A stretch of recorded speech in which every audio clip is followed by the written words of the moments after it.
Olá, boa tarde, estamos chegando, o programa Gente que Fala está no ar, 12:02 agora, eu sou o Mauro Friesman, nossa audiência nos acompanha pela rádio Trianon AM 740 de São Paulo, pela rádio Universal AM 810 de Santos, pelo Instagram, também pelo Facebook e no nosso canal no YouTube.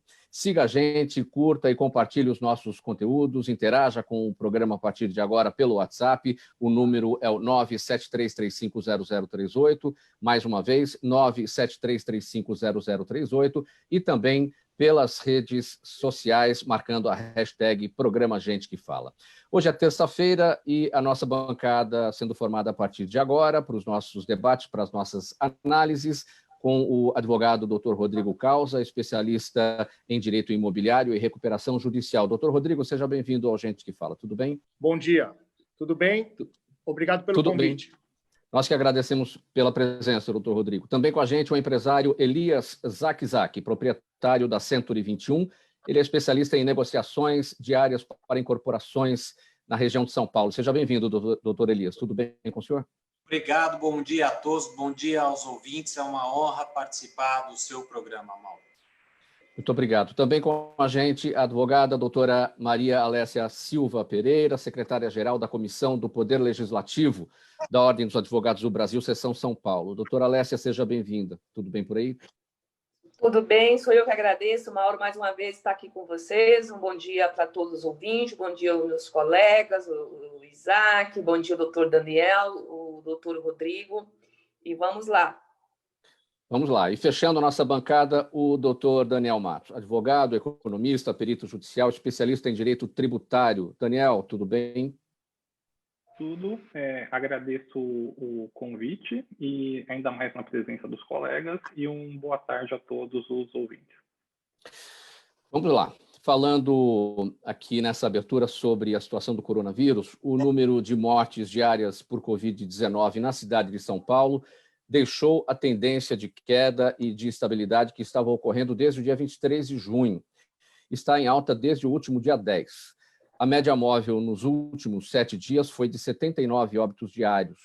E há 2 semanas a média era de 59 mortes. Portanto, um aumento de 33,1% num período aí de 14 dias. E a prefeitura se defendeu, dizendo que a queda continua, porém utilizando dados de mortes por data de ocorrência e não por data de registro, o que sempre aponta uma curva descendente devido ao atraso das notificações. Primeiramente, doutor Rodrigo, sua impressão sobre o que está ocorrendo neste momento de pandemia aqui na cidade de São Paulo? Eu acredito que o fato de estar aumentando é por causa das flexibilizações. E o pessoal também não respeita muito, né, as restrições. Então, começou a flexibilizar tudo, apesar de ter por escrito aí diversas regras que devem ser seguidas. Você vê muita gente na rua sem máscara, você vê já aglomeração já em bares, restaurantes, entendeu? Então, eu acredito que porque o povo não respeita as regras. Faltando conscientização em relação aos cuidados, à prevenção.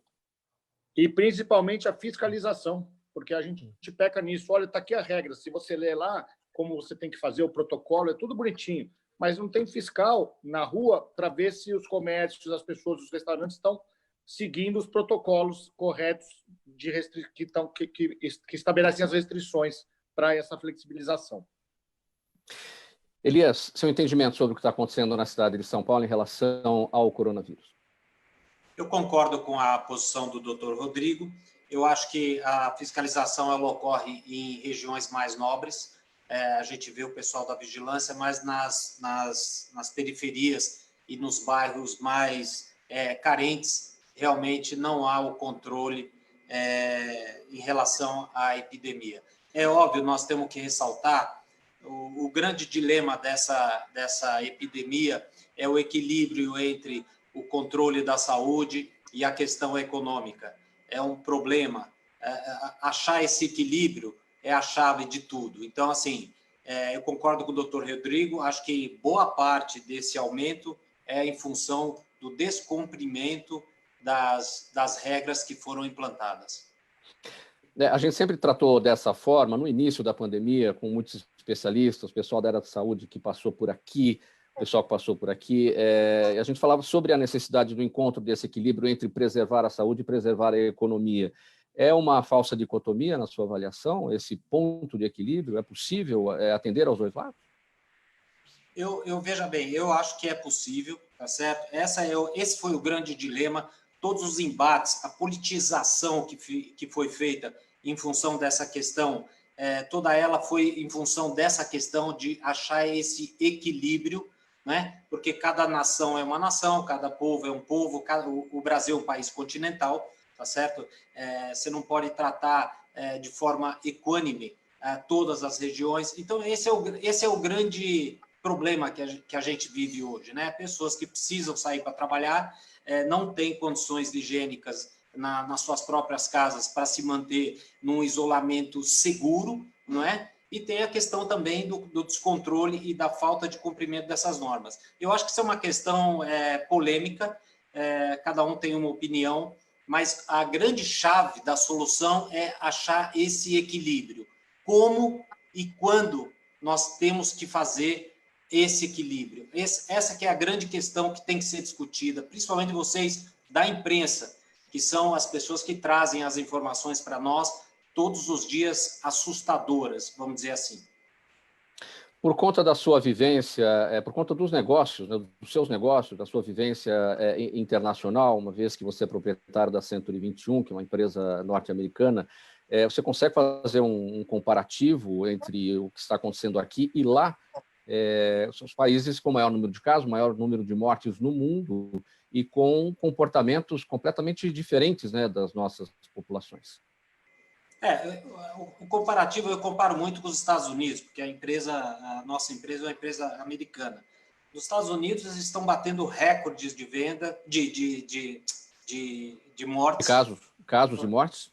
Casos e de mortes, há um descontrole total, a economia está indo à bancarrota, nós assistimos aí diariamente grandes empresas, grandes grupos tradicionais indo à falência. Então, é um dilema, é um problema sério que é muito difícil para um líder de um país tentar conciliar essas duas coisas. Eu acho que o grande problema de tudo isso, Mauro, foi a politização da pandemia. Esse é o grande câncer que nós estamos vivendo hoje, a politização, e isso é mundial, tá?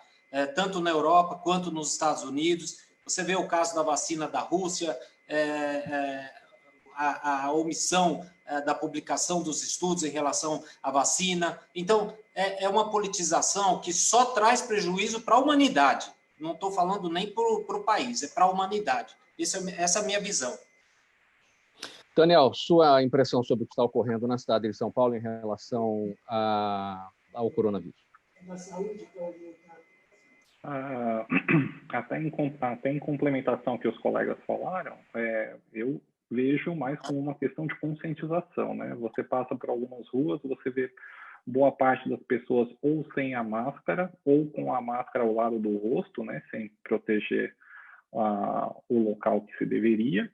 E também fora a falta de fiscalização, que você não verifica, né? E aí tem aquela questão do equilíbrio, né? Entre a questão sanitária e a questão econômica, né? Porque continuar com a proibição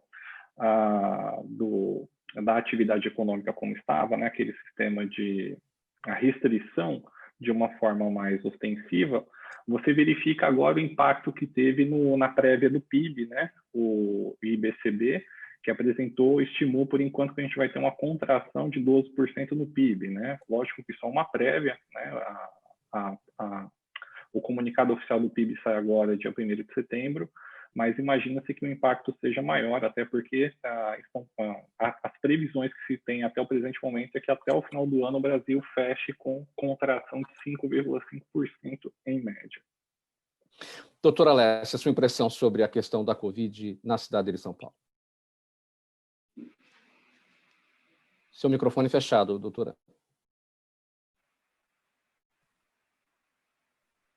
Continua fechado, agora sim. Tá. O que eu tenho ouvido e visto por aí, sobretudo nas populações mais carentes, é a questão social, Mauro. Porque essas pessoas, elas não têm nem como evitar o contágio. São pessoas, por exemplo, elas moram todos juntos, é um cômodo para 8 pessoas. Elas ali, uma delas, pelo menos uma, tem que sair para trabalhar para o seu próprio sustento, tem que voltar. Se uma é contaminada, não tem nem um quarto para se isolar. Então, infelizmente, é uma questão social muito séria, meu ponto de vista, e essas pessoas precisam de ajuda, precisam de orientação. A orientação não chega lá, né, até essas pessoas mais carentes, sabe, Mauro? As outras pessoas se arriscam porque querem, né? Porque vão para bar, vão fazendo balada, mas elas têm consciência. Mas a maioria, a periferia, não tem essa consciência. Elas estão na mão de Deus. Eu escuto diariamente elas falando, é Deus para nos proteger. Porque elas não têm dinheiro nem para comprar máscara. Aí o governo, tá bom, distribui uma máscara no metrô. Mas 1, 2 máscaras não vai resolver a questão dessas pessoas, infelizmente, porque elas precisam comer, elas precisam sair às ruas, né? E fazer seus bicos.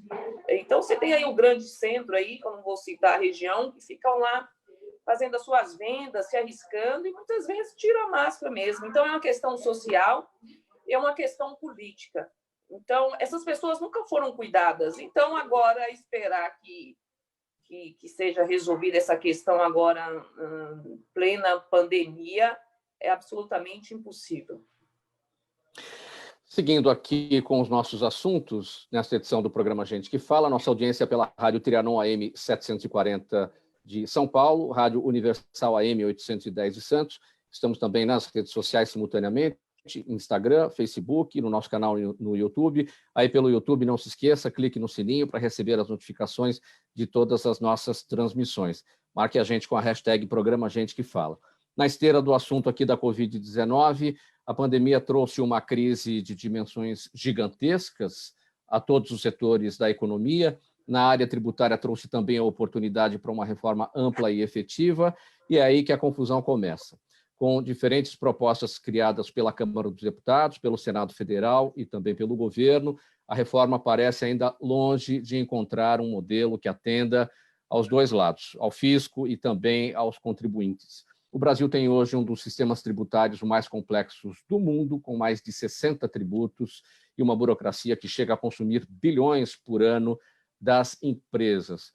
Daniel, a reforma, claro, era para ter sido iniciada a discussão ainda no ano passado, no começo deste ano, veio a pandemia, enfim, tudo isso acabou modificando a situação. Agora, há ambiente, neste momento, para a discussão da reforma, no momento de crise sanitária,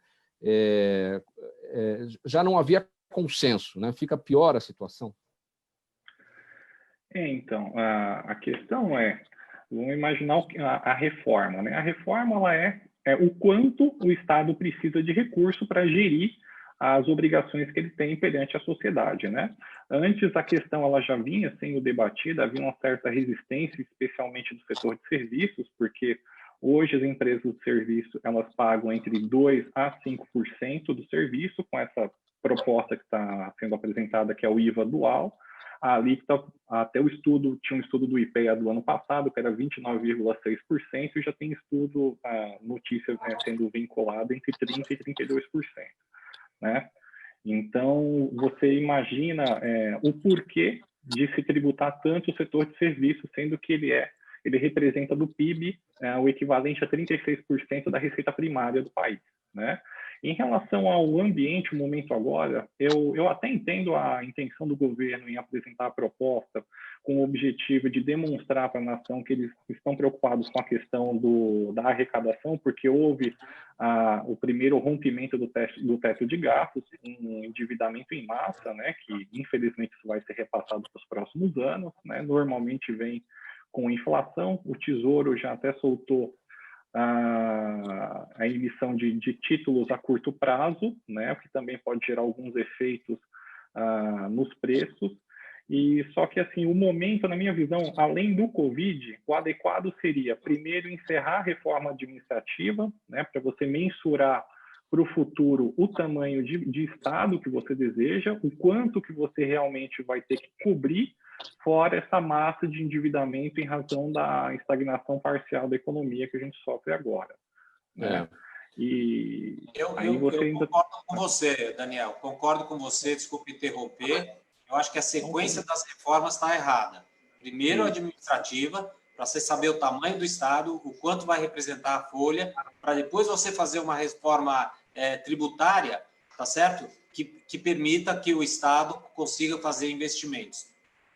Isso, e o importante é que das despesas que o Estado tem, se eu não me engano, 42% é funcionalismo, né? Então, se o Estado, se o Congresso, né, eles conseguissem aprovar ou dar seguimento para ver se essa reforma ela vai passar ou não, pelo menos você tem uma noção de Estado, né, de futuro, né? Em relação às propostas, você tem uma questão delicada que é a questão da regra de transição, porque você vai ficar por mais 8 anos, né, segundo a PEC 45, com o regime antigo e com o regime novo vivendo de forma conjunta, né? E passando os 8 anos, durante esses 8 anos você vai ter readequações constantes da alíquota. E passado esses 8 anos, você também vai ter pela visão do Estado, né? Então, acho que o grande ponto que eu daria no final seria se é o momento agora de você aumentar a tributação sobre o consumo, sendo que as famílias elas consomem mais bens e serviços de consumo, então o que você vai aumentar é uma questão de desigualdade social. Daniel, eu fui buscar aqui uma pesquisa feita no ano passado, em setembro. Deixa eu pegar aqui. Em setembro, ou seja, vai fazer um ano, mas eu acho que os dados não devem estar muito diferentes do que aconteceu naquele momento. É uma pesquisa da Associação Comercial de São Paulo, que diz a associação entrevistou 2.000 pessoas em todo o país sobre a reforma tributária e constatou que a reforma tributária é importante para 72% dos brasileiros, mas somente 10% estão bem informados sobre o tema. 40% não sabem nada e 46% conhecem apenas um pouco. Todo mundo acha que paga muito imposto, diz que paga muito imposto, todo mundo diz que é uma confusão danada todo o nosso sistema de cobrança de tributos, mas as pessoas pouco sabem sobre essa discussão da reforma tributária. Para isso tudo acontecer, para a reforma de fato acontecer, não precisa ter um respaldo popular também, a sociedade sabendo do que está se tratando, todo mundo sabe do problema, mas não consegue entender ou não consegue acompanhar as decisões que precisam ser tomadas. Isso. A literatura aponta que você consegue uma melhor aceitação de reformas tributárias pelo mundo quando você concede à população educação, ou seja, informação sobre o que está sendo proposto de forma transparente e a própria transparência, certo? O Brasil, ele consta no ranking mundial do Doing Business como o último país em termos de simplificação ou complexidade tributária, né? Estima-se que, quer dizer, está mensurado que um empresário no país ele gasta algo em torno de 1.500 horas por ano para cumprir obrigações tributárias, tá? Diferentemente de outros países, né? Essa complexidade você verifica mais em tributos indiretos que são sobre o consumo, né? Porque é o interesse do Estado em fiscalizar, né, essa arrecadação, sendo que o nosso país ele opta por tributar mais o consumo ao invés da renda, e quando você aumenta essa tributação sobre o consumo, com a tributação da renda nos níveis atuais, você tem um efeito regressivo, ou seja, quando cada pessoa deveria pagar proporcionalmente uma parcela do tributo sobre a renda que ela aufere, você acaba aumentando o desnível das classes sociais, então você penaliza mais as classes mais pobres. Daniel. Doutor Elias, quem falou? Rodrigo? Eu ia falar uma coisa. Pode complementar. Daniel, você é tributarista e sabe a complexidade e a bagunça que é aqui o negócio de tributos. E complementando o que ele disse aí, o Brasil é uma piada essa questão dos tributos e dos fiscais. Você tem que ter um contador, você tem que ter um advogado tributarista, não sei o que, para cuidar dessa parte. Ele está falando aí 1.500 horas. Ou seja, é um absurdo, tinha que simplificar isso, e muito. Nem essa reforma tributária que tá por vir aí já há um tempão vai simplificar como deveria. Vai melhorar um pouco, mas a gente ainda vai estar muito longe de como deveria ser o correto. E, Mauro, você falou da ignorância, do pessoal, da ignorância no sentido de não ter o conhecimento, né, desse assunto e tudo isso, e não é culpa da população, é porque é um assunto extremamente complexo. Mesmo pessoas esclarecidas, empresários ficam perdidos com a questão dos tributos, com a questão do fisco. Não é a minha área, tributarista não é a minha área, e eu fico perdido, porque é muita regra, é muito complexo, é muito imposto, tem imposto de tudo quanto é nome que você imagina aí, entendeu? Elias, se as autoridades se debruçarem sobre absolutamente tudo, qual é o risco de não sair nada de reforma? Porque a gente tem tributação sobre o consumo, a gente tem tributação sobre lucro e renda, e sobre propriedade. O que tem que atacar primeiro? Porque se atacar tudo de uma vez, aquilo que eu falei aqui no início, será que não corre o risco de não sair nada? Olha, você tem grandes chances de estar certo, Mauro, porque é um emaranhado de PECs, é um emaranhado de propostas, a simplificação é a saída de todas elas. A gente tem distorções no país, a questão do ICMS, dos percentuais de ICMS, dos repasses do CONFAS. Então, é o que o doutor Rodrigo falou, é extremamente complexo, há interesses políticos sérios, graves em relação a isso, tem muito interesse aí envolvido. Então, eu não acredito que nós vamos chegar num consenso. Eu sou muito cético em relação a isso, devido aos diversos interesses que estão em jogo. Eu concordo com a sua opinião, Mauro. Olha, a gente tem muita coisa para tratar sobre esse tema, é bastante extenso, mas a gente vai ter que avançar sobre os demais aqui. Para finalizar esse tópico, Daniel, imposto sobre transações digitais, tem sido falado muito nisso. Você é contra, você é a favor? Como forma de desonerar a folha de pagamento, você faz esse tipo de cobrança de uma maneira sobre a sociedade, de uma maneira geral sobre a sociedade, cada um paga um pouco e você desonera a folha. Você concorda ou não? 100%. Eu sou a favor, né? Por quê? Hoje, o empresário, infelizmente, ele suporta uma carga tributária pela contratação muito forte, o que acaba inibindo a contratação formal. Então, a empresa, como forma de gerenciar o seu custo de transação, ela acaba adquirindo outras modalidades de contratação, prestação de serviço, a antiga pejotização, né? Em relação à própria proposta da tributação sobre a transação, ela é benéfica por um ponto, porque estima-se que a alíquota vai ficar 0,02,5%. Então, vai ficar algo muito baixo, que tem uma simplificação para o governo de fiscalização muito grande, né, praticamente insonegável, né, pelo que passar, né. O grande problema que você tem, e até a literatura de economia comportamental aponta, é que quando você tem, como no Brasil já teve a CPMF, e foi um processo difícil de você retirar, você acaba tendo uma resistência maior agora, porque se associa essa nova tributação digital, né, tributação sobre transação, que ela vai pegar as empresas de comércio digital, em comparação a esse IVA, né, que esse IVA dual que está sendo proposto, ele é da época da Revolução Industrial. Na minha visão, fazia sentido lá atrás, né?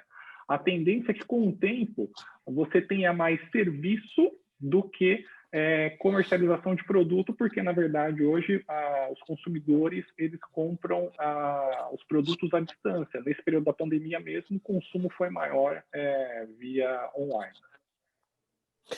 Vamos lá, passando para outro tema nessa discussão aqui do programa Gente que Fala de hoje.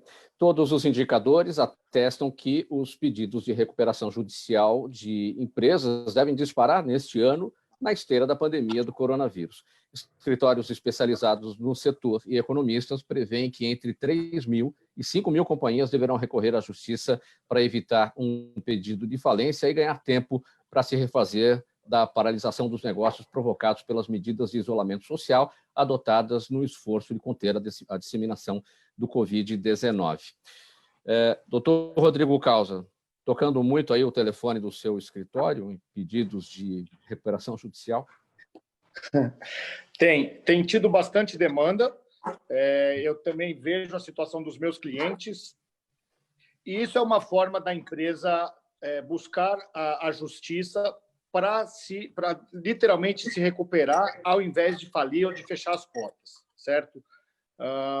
O que ocorre você tem ali diversos credores, a gente passou por esse período aí de isolamento social, onde as empresas ficaram fechadas, o comércio ficaram fechados, e acumularam-se dívidas, e hoje o pessoal realmente está precisando renegociar, e nem sempre se consegue fazer uma concordata branca, né? O que a gente chama de uma recuperação, vamos dizer, extrajudicial, entre aspas, que é negociar com os credores um deságio, um prazo para pagar, uma carência para iniciar o pagamento e tudo isso. Aí as empresas se recorrem à justiça, aonde você entra com o pedido de recuperação judicial, todos os credores, todas as dívidas ficam meio que congeladas, é apresentado um plano de recuperação judicial, onde a empresa coloca lá, olha, esses aqui são os meus credores, e estabelece a forma que consegue pagar. Olha, vou exemplificar aqui, olha, eu preciso de 1 ano para começar os pagamentos, eu preciso de um deságio de 40%, e eu vou pagar assim, assim, assim, assim, entendeu? Aí isso esse plano é apresentado para os credores, é feita uma assembleia, e se aprovado, a empresa, de fato, vai ter um fôlego, vamos dizer, para poder iniciar esses pagamentos e um deságio para que não feche as portas. Basicamente é isso. De todos os casos, doutor Rodrigo, o que é que sai da concordata branca, vai para o litígio, né? E deixa de ser extrajudicial, né? E quantos que você consegue manter ali na boa conversa, no consenso, para tentar resolver no extrajudicial? Muitos. Para ser sincero, muitos. A gente negocia com os credores e acaba conseguindo ter sucesso. O que acontece é que tem alguns credores que vão e lançam o nome do devedor no cadastro de inadimplentes, no Serasa, no SPC.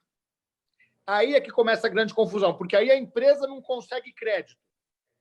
Aí tem que negociar. Aí quando a empresa precisa de crédito e está com o nome sujo, fica praticamente impossível. Aí começa aquele efeito dominó, entendeu? Então, existem casos, sim, os bancos são fáceis de negociar, alguns bancos são um pouco mais complicados. Empresas particulares, tem muitas que, sim, reconhecem e entendem, porque nós estamos vivendo uma pandemia. Todo mundo está vivendo uma pandemia. Então, existe, sim, algum entendimento, mas não é sempre que se consegue. A gente tem que entrar com o pedido de recuperação judicial. Certo. Eu queria fazer um comparativo aqui, doutor Rodrigo. Vamos voltar 12 anos no tempo, 2008. Aquela situação dos Estados Unidos, a quebra do Lehman Brothers, o medo lá que existia da inadimplência do setor imobiliário, uma crise econômica que foi para a economia real. 2014, crise aqui no Brasil, que se iniciou, crise econômica. 2016 já foi mais para a crise política, impeachment da ex-presidente Dilma. E agora uma crise econômica que é decorrente de uma crise sanitária. Qual a diferença para efeito de pedidos de recuperação judicial entre cada um desses momentos?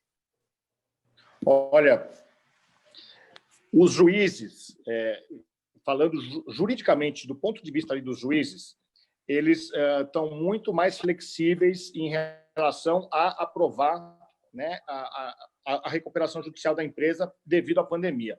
Nos outros casos lá atrás, que teve a crise imobiliária, teve essa outra questão aí que você falou, não necessariamente afetou toda a população e toda a indústria e todo o comércio.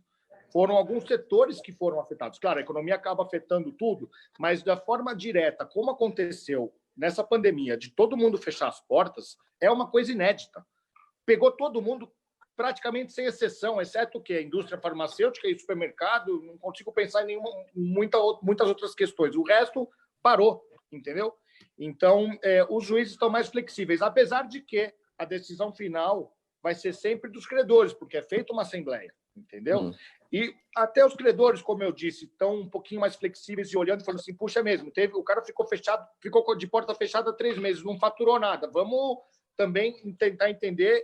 E os juízes têm tido, sim, uma diferença para olhar por causa da pandemia. Elias, eu falei da crise de 2008 lá nos Estados Unidos, a quebra do Lehman Brothers, naquela bolha imobiliária, o medo da inadimplência. O mercado imobiliário brasileiro hoje se ressente daquele momento? Aquele momento de 2008? 2008. Não.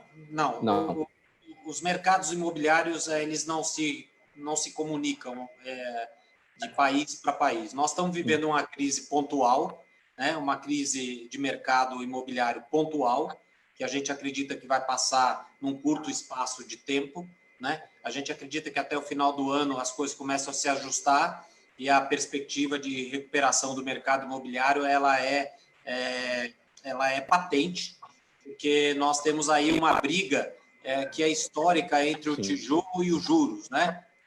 A queda de juros ela leva à valorização do tijolo, que a gente chama do mercado imobiliário, né? Mas eu posso falar isso mais para frente. Certo. E eu queria finalizar esse tópico aqui, Daniel. Você consegue falar das razões que mais levam as empresas à recuperação judicial, à concordata? Você se refere a esse período agora em específico ou de uma forma geral? Sim, nesse período agora. Então, nesse período agora, o que acontece, né? A empresa ela tem uma paralisação, né? Ela tem várias. Uma empresa, na verdade, ela é uma gama de obrigações, né? Então, você vê a obrigação vindo e você não tem entrada. Então, felizmente, o governo permitiu aquela MP 936 que permitia a suspensão e a prorrogação dos contratos de trabalho, né? A redução. Isso ajuda as empresas num período.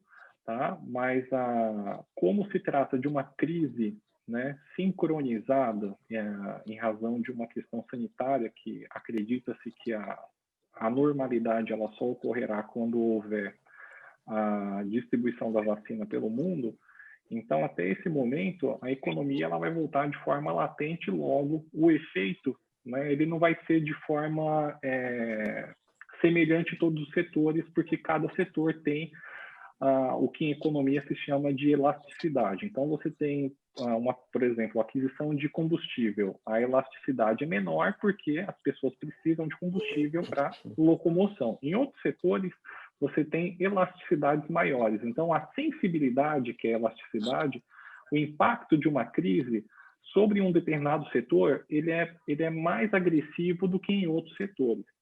Tá?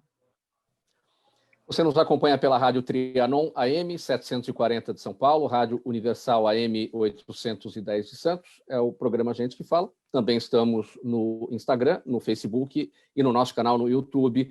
Não se esqueça de clicar no sininho aí no YouTube para receber as notificações de todas as nossas transmissões e marque nas redes sociais sempre a hashtag Programa Gente que Fala. Mais um tema relacionado à pandemia por aqui.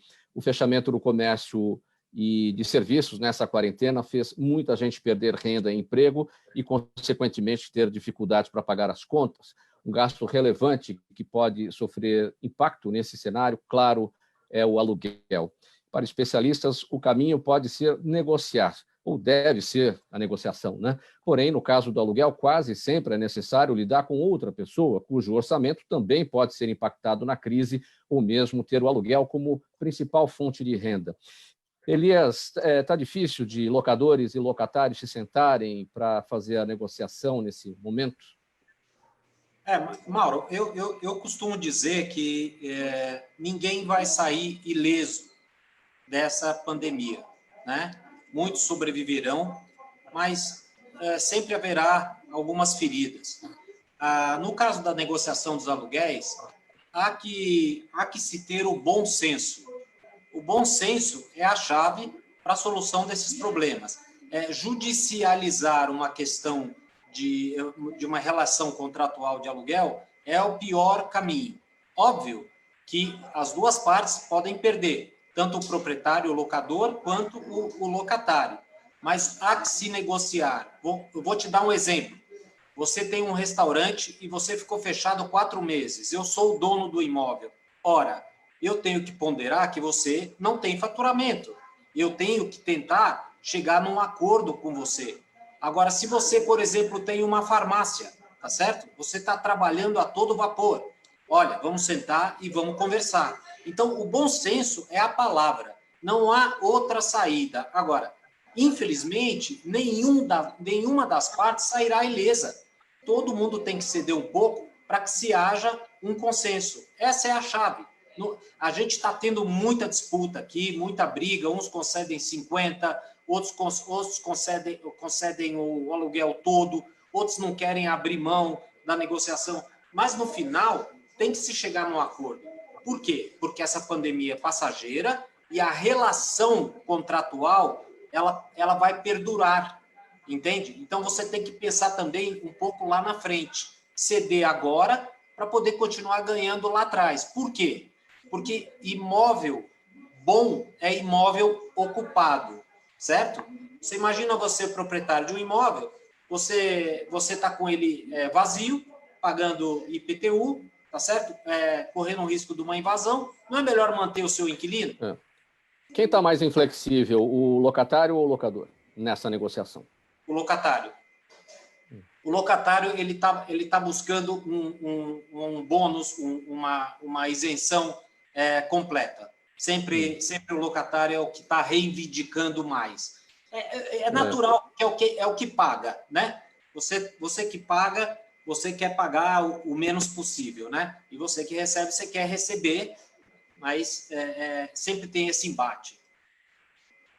Vamos pegar esse exemplo prático que você deu aí no início da sua explicação do restaurante. Você é o dono do restaurante, do imóvel, você é o dono do imóvel e eu sou o dono do restaurante ali, o dono do negócio. E eu não faturei durante 4 meses e eu não tenho como te pagar. Mas você depende desse pagamento porque é uma fonte sua importante para resolver as suas dívidas, né?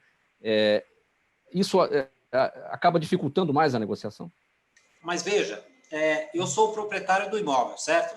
Eu tenho prejuízo, eu preciso desse aluguel para pagar as minhas contas, mas a minha crise é temporária, né? Eu sou o dono do imóvel, eu posso pegar esses aluguéis, fazer uma composição, receber, por exemplo, 25%, e depois pegar esses aluguéis que eu não recebi e colocar lá na frente do contrato, receber um pouquinho a mais lá na frente quando a pandemia acabar. Agora pensa você, o que adianta eu matar o negócio do cara? O que adianta você, que é o dono do restaurante, quebrar? Eu vou perder o inquilino. O que está acontecendo hoje? Se você passear por São Paulo, você vai encontrar aluga-se, tá certo? E aí, para você colocar um novo inquilino no imóvel, imagina quanto de carência a pessoa vai pedir para você e o quanto ele vai querer pagar.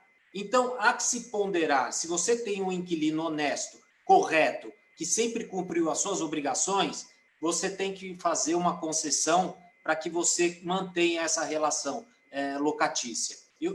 Mauro, a gente enxerga dessa forma. Fala, Rodrigo. Complementando aqui o que o Elias está falando e também respondendo a sua pergunta, se você é o proprietário do imóvel e tem as suas obrigações também, você também vai ter que negociar com as suas obrigações, certo? É o que eu disse, é aquele efeito dominó, porque atingiu todo mundo. Então, você vai ter que receber um aluguel menor, vai ter, não, assim, o bom senso, como o Elias estava dizendo, o bom senso tem que imperar, né? E boa fé de todo mundo. Mas, seguindo esse mesmo exemplo aí, eu, como proprietário do imóvel, vou ter que negociar para receber 30% do aluguel, 40% do aluguel, 50% do aluguel, 60% do aluguel. Isso tá me dando uma renda menor, beleza. Aí eu tenho lá do outro lado as minhas obrigações. Eu vou ter que chegar lá com seja quem for as minhas obrigações e também negociar. E eles também deveriam flexibilizar para que todos saiam perdendo. Todos vão sair perdendo. Não tem jeito. O que não pode é aquele cara que não flexibiliza nada. Ou o inquilino fala que quer pagar 0, ou o proprietário diz que vai dar 0 de desconto, entendeu? Muito bem, seguindo com mais um tema, nessa edição do programa Gente que Fala, mais uma questão relacionada aqui com a pandemia da Covid-19. A gente está agora no agosto lilás, é o mês de combate à violência contra a mulher, porém, o quadro que já era ruim tornou-se pior durante essa pandemia. Olha, segundo os dados do Ministério da Mulher, da Família e dos Direitos Humanos, aqui no Brasil, a cada 2 horas uma mulher é vítima de feminicídio, ou seja, a mulher é morta em razão de gênero, em razão de ser mulher. E a cada 9 minutos uma mulher é estuprada e a cada 2 minutos ocorre uma agressão. Ainda segundo os dados, 80% dos agressores são companheiros ou ex-companheiros e a maioria dos casos ocorre dentro da própria casa. Para destacar aqui que o mês de agosto foi escolhido para ser o Agosto Lilás por marcar a data em que a Lei Maria da Penha foi sancionada, exatamente em 7 de agosto de 2006. Doutora Maria Alessia, eu estou aqui não à toa, com a minha camisa lilás, para a gente poder falar dessa conversa que é muito séria. As mulheres estão com dificuldade de levar as denúncias adiante nesse momento, até porque estão dentro de casa, perto dos seus agressores, não é isso? É verdade, Mauro. Completou agora 14 anos da lei de violência contra a mulher, né? Mas ainda assim, Mauro, e foi destacado não só no Brasil, mas no mundo inteiro, a violência contra a mulher aumentou muito.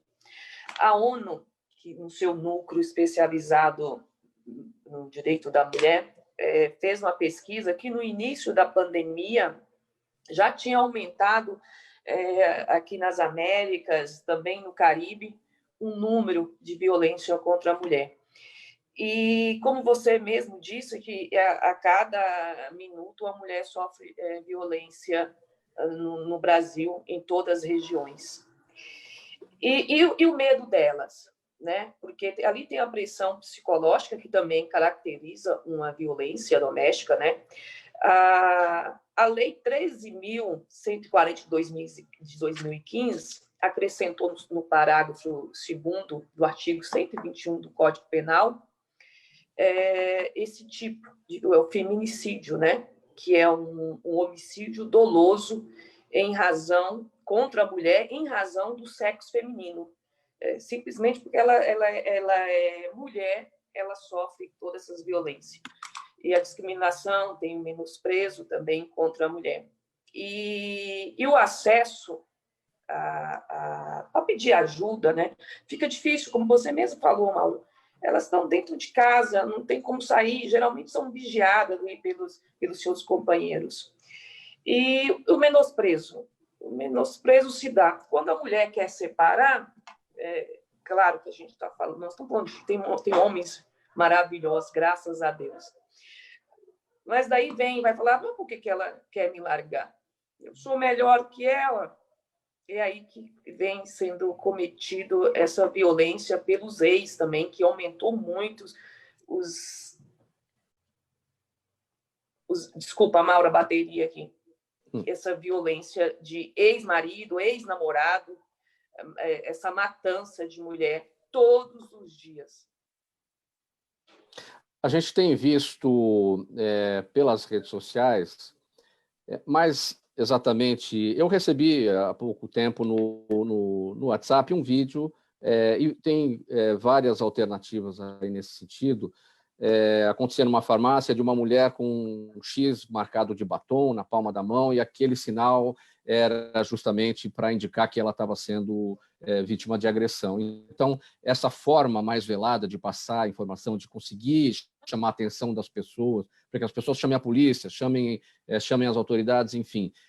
Como é que isso tem repercutido? Como é que você tem avaliado? Mauro, toda ajuda nesse sentido são bem-vindas. Eu vi todo esse movimento aí em prol das mulheres.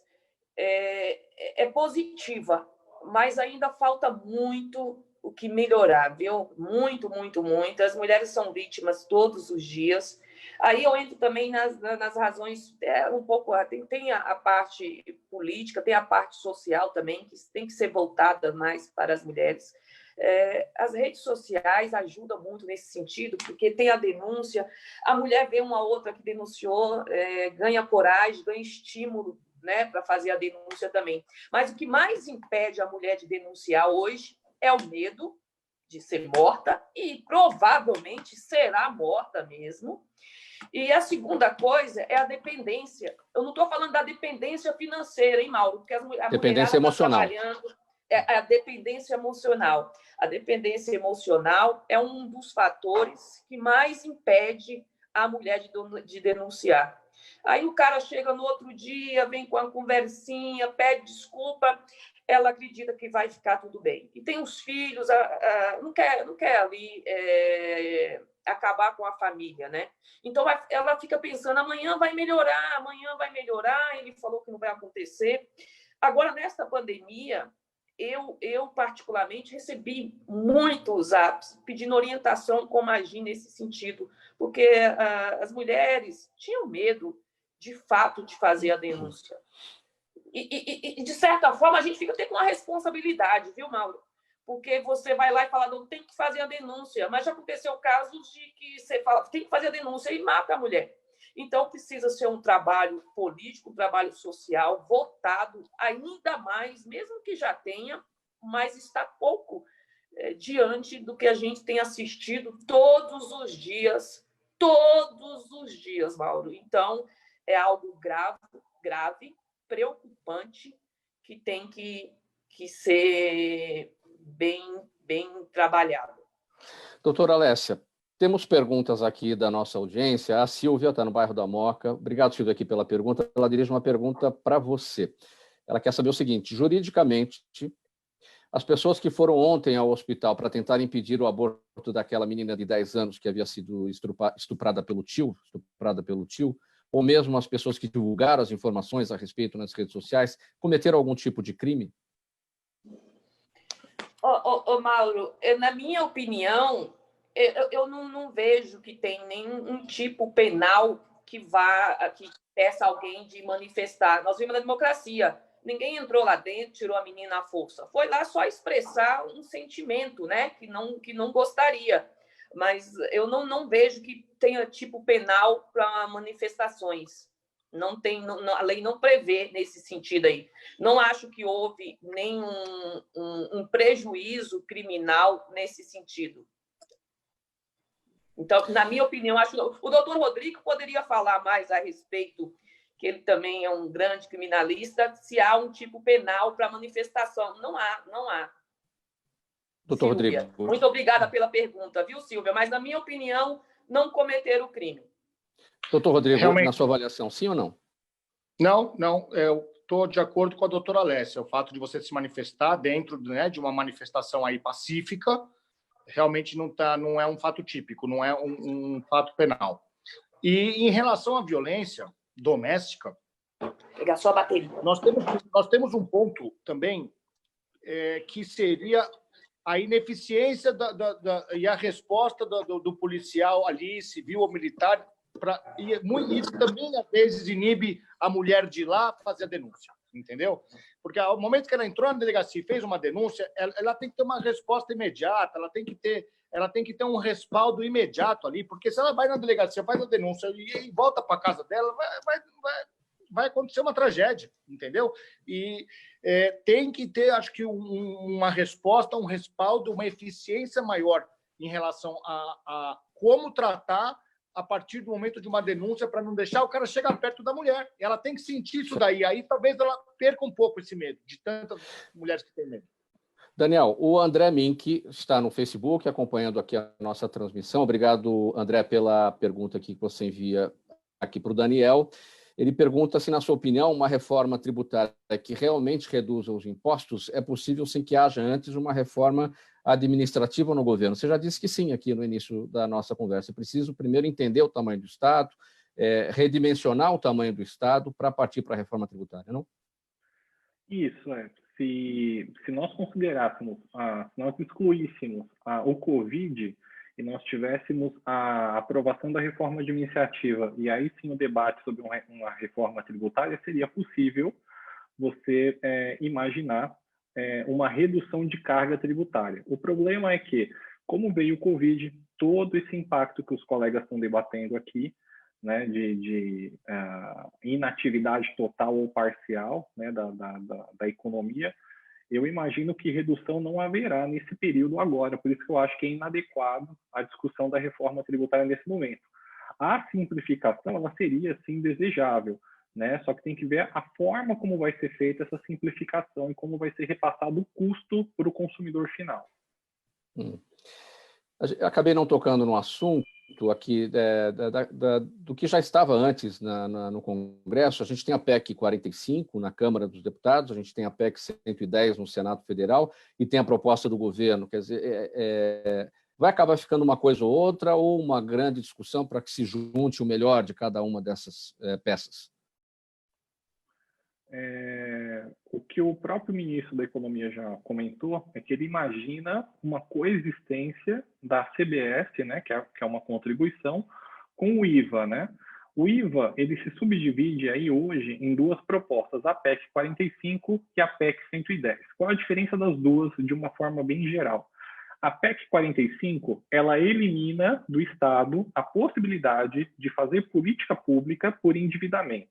Exemplo, ele pega um determinado setor, ele concede uma isenção, uma subvenção, algum incentivo para desenvolver aquela atividade econômica. Entretanto, quando ele abre mão dessa parcela de receita, isso alguém paga. Então, isso é repassado para toda a sociedade de uma forma sutil, porque quando você pega esse montante e você distribui para a gama, né, de brasileiros que tem, o repasse do custo Brasil ele é pequeno, né?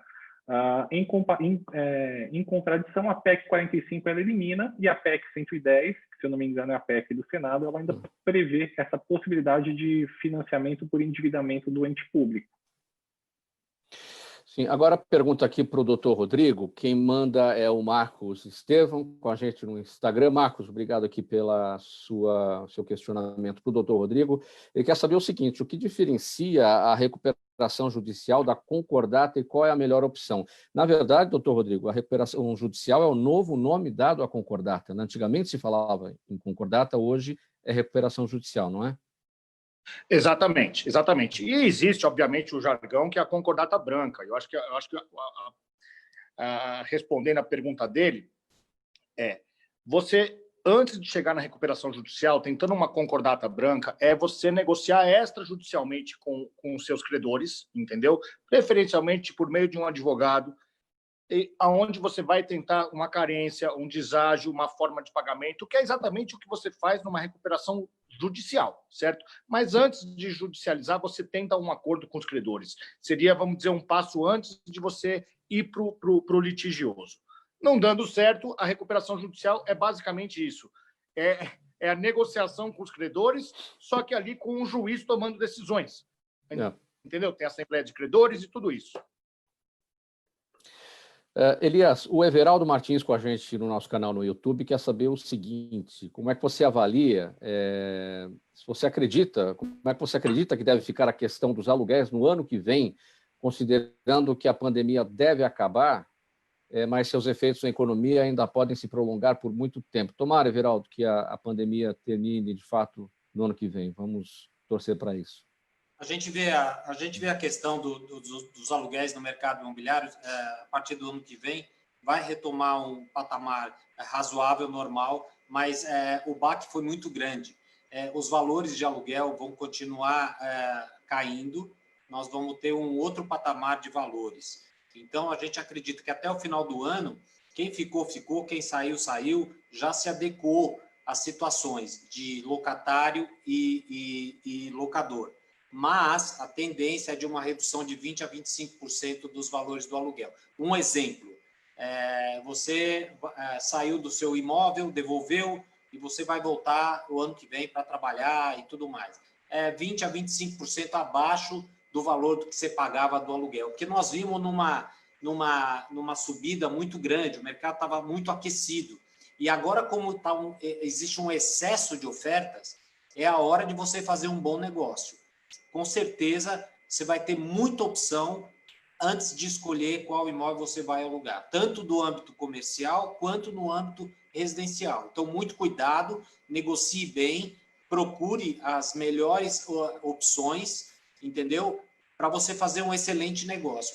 E procure fazer, se você chegar num valor adequado, razoável, que caiba no seu bolso, procure fazer um contrato extenso, para você amanhã não ser pego no contrapé, porque o mercado imobiliário vai reagir, e vai reagir rápido.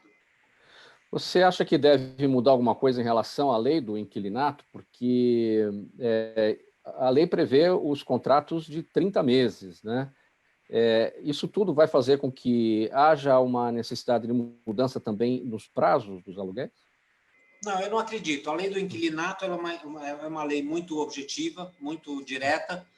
Os contratos residenciais realmente têm que ser feitos com prazo de 30 meses. Existem algumas cláusulas de saída que são inseridas no contrato, mas eu não acredito que deva haver nenhuma mudança, não. Nos contratos comerciais, aí você tem várias nuances que podem definir a questão dos 5 anos, que te dá um direito à renovatória, contratos mais curtos, mas sempre no comercial, quando você faz um contrato com 5 anos, você tem o direito à renovatória. Daniel, Mauro, o Brasil... Fala, Rodrigo. Só uma coisinha rápida. Não é obrigatoriedade o contrato de locação residencial ser de 30 meses, tá? O prazo é livre entre as partes. É praxe se fazer 30 meses. Certo, bem esclarecido, doutor Rodrigo. Daniel, é claro que a gente precisa das reformas, a gente está aí na iminência da reforma tributária, da reforma administrativa, mas se os ânimos esquentarem, a gente não sabe, né? Questão política aí é meio que uma nuvem, uma hora está de um jeito, outra hora está de outro. Se nada disso sair, o que vai acontecer? Bom, se nada disso sair, serão momentos turvos no futuro, porque se você não aprova uma reforma tributária, por menor que seja, você minimiza a expectativa até de captação de investimento externo, né, no país. Por quê?